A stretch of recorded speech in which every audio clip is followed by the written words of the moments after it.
peut-être qu'on peut rappeler aussi pourquoi les systèmes de location sont plus intéressants pour les consommateurs, pour les conducteurs, parce que quand vous achetez un véhicule d'une valeur de 100, si vous le financez avec un financement classique, vous allez devoir, par exemple, sur 5 ans, payer 20 par an, plus les intérêts, bon, etc.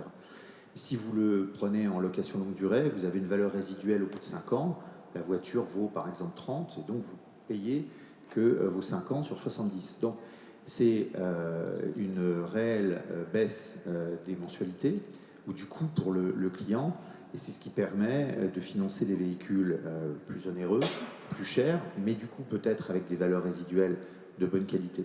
Alors, il y a aussi un intérêt important avec l'électrification, c'est que les consommateurs sont parfois un peu inquiets de l'évolution de la valeur d'une voiture électrique. Ils ne savent pas, dans 3 ans, 4 ans, 5 ans, quel sera le prix d'une voiture électrique. Ça les inquiète un peu.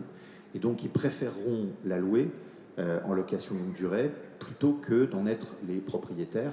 Et puis, je rajouterais un troisième élément. Il y a même beaucoup d'urbains, de conducteurs urbains, qui peut-être préféreront une location courte durée ou un abonnement plutôt que d'acheter une voiture comme on le faisait il y a 10 ans avec un crédit traditionnel derrière. Donc l'avenir, il est sur ça, c'est je pense, évident. Alors pour le prix, puisque c'était un accord passé avec Stellantis qui regroupait beaucoup de choses, ça n'a pas trop de sens de parler de prix.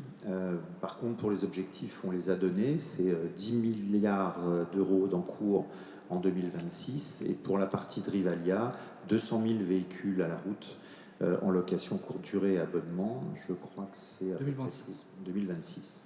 Alors vous avez raison, la problématique des taux de refinancement est importante, puisque les taux partout en Europe ont augmenté. Ensuite, il y a des différences entre les pays. En France, par exemple, il est très difficile de répercuter la hausse des taux parce qu'il y a les taux de l'usure, donc c'est un peu compliqué. Par contre, dans la plupart des autres pays européens, on peut répercuter les taux, progressivement bien sûr, mais on peut les répercuter.